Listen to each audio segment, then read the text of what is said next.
দেখছো ফ্রেন্ড, কত মাছ ভেসে গেছে পুকুরে। কেমন লাগছে বলবে ভিডিওটা, সবাই কমেন্ট অবশ্যই করবে।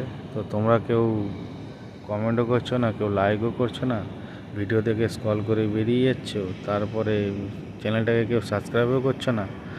তো চ্যানেলটাকে যদি সাবস্ক্রাইবই না করো তাহলে আমার চ্যানেলটা আগে কী করে বাড়বে? তোমরা যদি এরকম আমাকে হেল্প না করে একটু, আর বিশেষ করে ইউটিউবকে বলছি, তো এই ভিডিওগুলো ভাইরাল করা দরকার খুবই।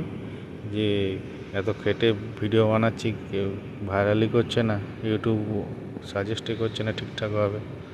তো প্লিজ ইউটিউব চ্যানেলকে কোম্পানিকে বলছি, প্লিজ ভিডিওটাকে ভাইরাল করে দিও। আর ভিউয়ার্স, তোমরা ভিডিওটাকে লাইক কমেন্ট করে শেয়ার করে দিও, আর সাবস্ক্রাইব অনিবার্যই করবে।